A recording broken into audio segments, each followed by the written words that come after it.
Assalamualaikum warahmatullahi wabarakatuh. Shalom, Om Swastiastu, Namo Buddhaya, salam kebajikan.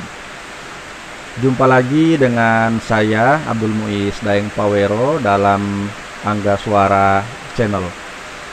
Dalam kesempatan kali ini saya akan kembali membahas tentang syarah 9 nilai utama Gus Dur atau ajaran-ajaran Gus Dur yang dimana telah didiskusikan oleh Nur Kholik Ridwan dalam bukunya Syarah 9 Nilai Utama Gus Dur, dimana dalam video sebelumnya saya telah mendiskusikan 3 nilai utama Gus Dur. Itu yang pertama ada nilai ketauhidan, yang kedua ada nilai kemanusiaan, dan yang ketiga adalah nilai keadilan. Pada pertemuan kali ini saya akan mencoba membahas nilai Gus Dur yang keempat atau ajaran Gus Dur yang keempat, yaitu nilai kesetaraan.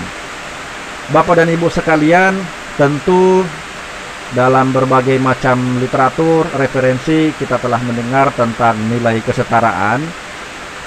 Kurang lebih sama dengan apa yang diajarkan oleh Gus Dur terkait dengan kesetaraan ya Bapak dan Ibu sekalian.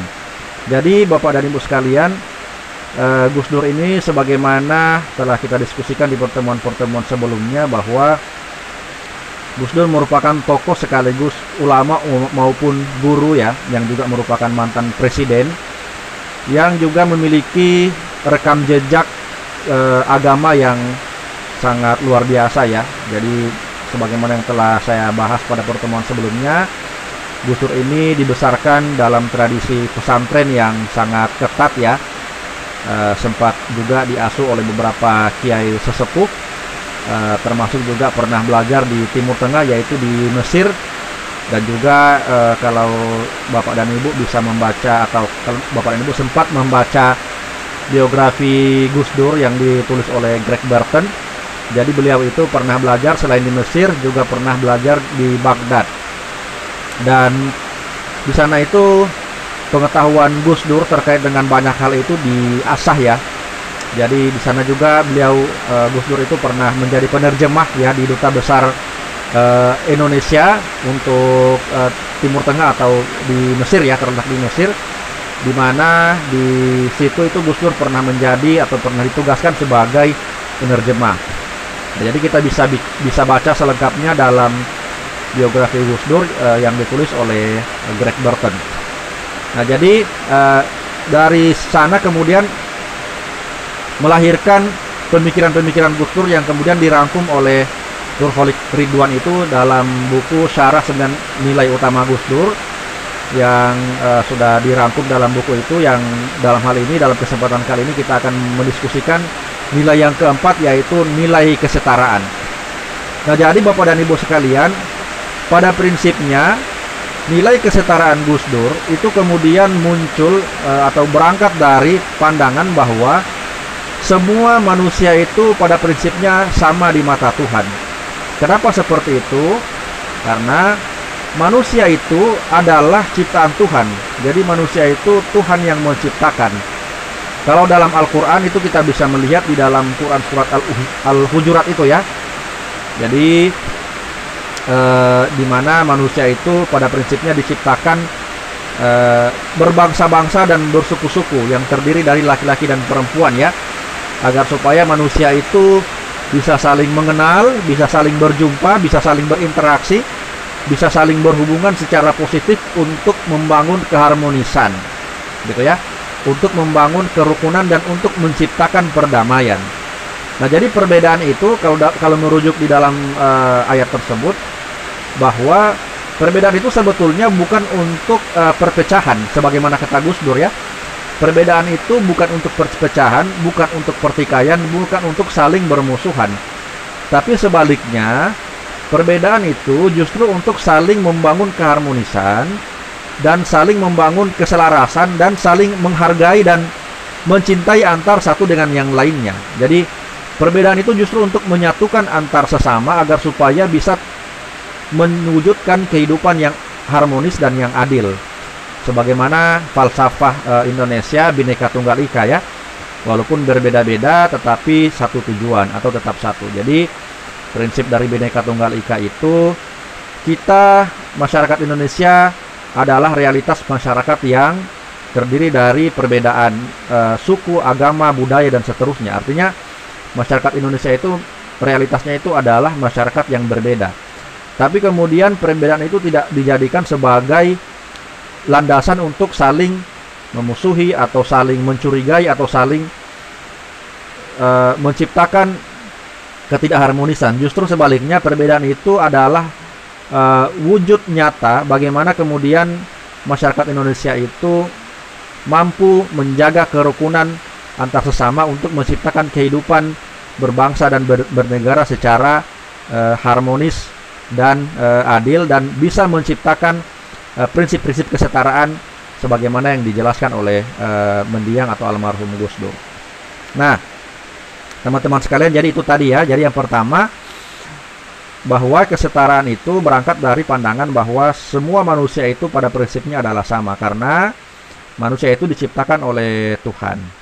Jadi kalau dalam adagium orang-orang Manado, torang samua basudara, karena torang semua itu ciptaan Tuhan, gitu ya. Nah, yang membedakan manusia itu dengan yang lain itu sebagaimana dalam ajaran Islam itu hanya ketakwaannya ya, atau keimanannya. Nah, dalam hal ini kalau kita tafsirkan dalam aspek yang lebih konkret, yang membedakan antara manusia yang satu dengan manusia yang lain adalah sifat-sifatnya, adalah perilakunya, gitu. Itulah yang membedakan, bukan budayanya, bukan latar belakang suku, bukan latar belakang sosialnya, gitu ya. Tapi yang membedakan itu adalah perilakunya selama hidup. Sejauh mana dia bisa berbuat baik kepada orang lain, maka itulah ya kemudian yang membuat manusia itu berbeda dengan manusia yang lain, gitu ya. Bukan soal pejabat atau rakyat, bukan soal kaya miskin, bukan soal dia suku Gorontalo, Minahasa, dan Bolmong, tidak. Tetapi yang membedakan atau suku A, suku B, suku C, dan seterusnya, Madura, Jawa, dan seterusnya, tidak ya. Bukan itu yang membedakan manusia, tetapi yang membedakan manusia itu adalah sifatnya, bagaimana perilakunya selama dia menjalani kehidupan. Nah, lalu yang berikut, kesetaraan itu mencakup, kalau kita lihat dari berbagai macam literatur dan kita rangkum dalam yang dirangkum dalam 9 nilai utama Gus Dur ini, prinsip kesetaraan itu pada prinsipnya adalah kesetaraan kalau dalam konteks kehidupan berbangsa dan bernegara. Manusia yang setara itu adalah manusia yang, atau masyarakat yang setara itu adalah masyarakat yang mendapatkan perlakuan yang sama di depan hukum, gitu ya. Jadi hukum itu harus memperlakukan masyarakat itu secara sama, begitu, secara setara, gitu. Jadi tidak membeda-bedakan antara golongan yang satu dengan golongan yang lain, atau kelompok yang satu dengan kelompok yang lain, gitu ya. Atau status sosial masyarakat yang satu dengan masyarakat yang lain, gitu ya. Jadi tidak mentang-mentang kemudian kebetulan masyarakat tertentu datang dari golongan ningrat misalnya, atau dari golongan yang bermarga, yang berpengaruh, marganya ini berpengaruh, lalu kemudian mendapatkan perlakuan yang istimewa dibandingkan dengan masyarakat yang berada atau datang dari golongan yang biasa-biasa saja, yang marganya itu biasa-biasa saja, gitu ya. Nah, nanti soal itu kita akan diskusikan lebih jauh lagi di soal bagaimana warisan kolonialisme itu berpengaruh terhadap status sosial. Jadi soal ningrat dan rakyat, gitu. Nanti akan kita diskusikan dalam kesempatan-kesempatan yang lain. Nah, tapi dalam hal ini hukum itu tidak memandang masyarakat itu berasal dari golongan mana, dari asal mana, dari masyarakat yang berasal dari latar belakang apa, gitu ya. Nah, tetapi hukum itu memandang semua masyarakat itu punya hak yang sama, gitu ya. Baik dia dari agama A, B, C, budaya A, B, C, atau dari suku A atau B atau C, gitu. Jadi punya perlakuan harus diperlakukan secara setara oleh hukum, gitu. Nah, terus yang berikutnya, semua manusia itu, atau khususnya masyarakat Indonesia, karena kita hidup di negara hukum atau di negara Kesatuan Republik Indonesia yang diatur oleh undang-undang dan Pancasila, gitu ya. Maka prinsip kesetaraan itu juga harus mendapatkan keamanan. Artinya semua masyarakat Indonesia tanpa terkecuali itu berhak mendapatkan rasa aman, gitu ya.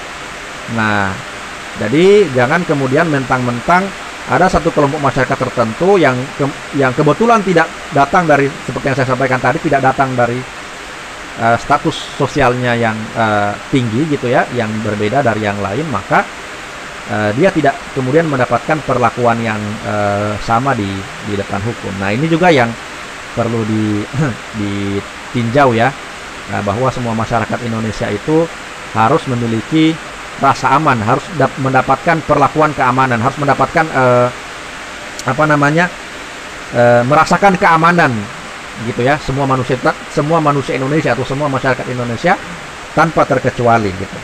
Nah, lalu kemudian memperoleh hak yang sama, gitu. Jadi tidak membeda-bedakan antara golongan yang satu dengan golongan yang lain, seperti saya sampaikan tadi. Lalu juga memiliki kebebasan untuk menyuarakan atau memiliki kebebasan untuk bersuara. Jadi ada beberapa peristiwa yang bisa kita lihat bahwa ada kelompok-kelompok masyarakat tertentu itu yang seolah-olah tidak memiliki hak untuk bersuara, gitu. Dalam artian ketika dia ingin menyampaikan aspirasinya misalnya, atau dia ingin menyampaikan keluhannya karena sudah diperlakukan dengan tidak adil, itu seolah-olah ada upaya untuk membungkam, gitu. Nah, ada beberapa peristiwa seperti itu, nanti bisa teman-teman lihat saja. Itu ada seperti itu. Jadi ada teror-teror ketika ada kelompok masyarakat yang ingin menyampaikan aspirasinya, gitu ya. Nah, lalu kemudian mendapatkan perlakuan kesehatan. Jadi semua masyarakat itu juga berhak mendapatkan pelayanan kesehatan, gitu ya. Nah, ada satu berita yang viral itu bahwa kelompok masyarakat yang pakai BPJS misalnya seperti itu biasanya ada ya, tapi ini hanya kasuistik saja, jadi tidak umum, gitu ya, hanya kasuistik. Itu perlakuannya itu berbeda dibandingkan dengan jalur VIP. Jadi ketika membayar, masyarakat yang membayar via VIP itu perlakuan kesehatannya itu berbeda dengan masyarakat yang cuma pakai BPJS, gitu ya. Apalagi masyarakat yang tidak pakai BPJS plus tidak punya uang. Nah, kan ada itu kejadian seperti itu. Itu nanti bisa teman-teman cek. Itu tidak mendapatkan pelayanan kesehatan yang memadai, gitu ya. Nah, harusnya dalam prinsip kesetaraan itu harus tidak memandang siapapun dia, latar belakang ekonominya, dia punya uang atau tidak. Yang penting dilayani dulu kan, secara kesehatannya itu dilayani dulu. Jadi kebutuhannya untuk mendapatkan kesehatan itu harus dipenuhi, seperti itu. Nah, itu kan sumpah atau kode etik kedokteran kan, dimana kalau ada pasien itu tidak boleh untuk menelantarkan pasien selama dokter itu masih bisa, atau pihak yang berwenang atau pihak rumah sakit lah atau puskesmas itu masih bisa menangani, maka tidak boleh menelantarkan pasien seperti itu, walaupun pasien itu dalam kategori kurang mampu lah, misalnya seperti itu. Nah, lalu kemudian kesempatan memperoleh pendidikan. Nah, ini juga penting. Jadi nilai kesetaraan itu diantaranya juga adalah bahwa seluruh masyarakat Indonesia itu berhak mendapatkan pendidikan, gitu ya. Nah, teman-teman sekalian, kenapa sampai demikian? Mulai dari hukum, mendapatkan rasa aman, mendapatkan pelayanan kesehatan yang maksimal, lalu kemudian mendapatkan pendidikan dan seterusnya. Nah, itu diatur di dalam undang-undang, teman-teman sekalian. Nah, tentu teman-teman sudah tahu bersama bahwa undang-undang kita itu mengatur tentang bagaimana supaya masyarakat Indonesia itu harus mendapatkan perlakuan yang setara. Nah, itu teman-teman bisa baca di Undang-Undang 1945 pasal 27 ya, pasal 27 Undang-Undang 1945, bahwa semua manusia Indonesia, seluruh masyarakat Indonesia itu berhak mendapatkan seperti yang saya sampaikan tadi, perlakuan yang sama di hadapan hukum. Seperti itu ya. Nanti teman-teman bisa cek. Nah, lebih dari itu, dalam uh, falsafah kita sebagai negara Indonesia yang menganut Pancasila gitu ya. Nah, dalam sila kelima itu kan dikatakan bahwa keadilan itu atau keadilan sosial bagi seluruh rakyat Indonesia, bahwa keadilan itu memang betul-betul untuk seluruh rakyat Indonesia tanpa terkecuali gitu ya. Jadi tidak pilih-pilih kasih gitu, tidak tebang pilih. Jadi semua yang namanya dia masih dalam lingkup atau masih dalam masuk dalam wilayah kesatuan negara kesatuan Republik Indonesia, maka dia harus mendapatkan perlakuan yang adil. Dia harus mendapatkan seperti tadi itu, perlakuan hukum, mendapatkan rasa aman yang betul-betul aman, mendapatkan perlindungan secara hukum ya. Lalu kemudian mendapatkan kesempatan yang sama, mendapatkan layak untuk mendapatkan pekerjaan, layak untuk mendapatkan pendidikan, gitu ya, layak untuk mendapatkan rasa aman dan seterusnya. Nah, inilah kemudian yang diperjuangkan oleh Gus Dur di dalam nilai utama Gus Dur, salah satunya adalah kesetaraan. Karena kenapa? Masih banyak ternyata teman-teman sekalian orang-orang yang diperlakukan secara tidak adil, diperlakukan secara tidak setara gitu. Jadi manusia-manusia Indonesia yang diperlakukan secara marginal, nah, gitu ya teman-teman sekalian. Nah, inilah yang kemudian diperjuangkan oleh Gus Dur dalam 9 nilai utama Gus Dur. Maka itulah yang harus dibela. Jadi masyarakat di sekitar kita yang masih diperlakukan tidak adil, itu yang harus dibela. Kenapa demikian? Kita kembali lagi ke falsafah kita sebagai negara kesatuan Republik Indonesia, di mana Bhinneka Tunggal Ika itu ya. Jadi kita ini adalah walaupun berbeda-beda tetapi satu. Jadi kita ini adalah satu keluarga, satu rumah. Indonesia ini adalah rumah kita bersama, tempat kita untuk tinggal, tempat kita untuk hidup, maka kita harus jaga bersama. Dan salah satu bentuk untuk menjaga Indonesia ini adalah melindungi atau membela orang-orang yang diperlakukan secara tidak adil atau tidak setara, gitu ya. Nah, itu yang menjadi penting. Baik teman-teman sekalian, saya kira demikian yang dapat saya sampaikan. Mudah-mudahan kita ketemu lagi nanti insya Allah kita ketemu lagi di pertemuan selanjutnya dalam diskusi tentang nilai utama Gus Dur di poin ke 4 ya, atau poin kelima, poin kelima. Jadi poin berikutnya gitu ya.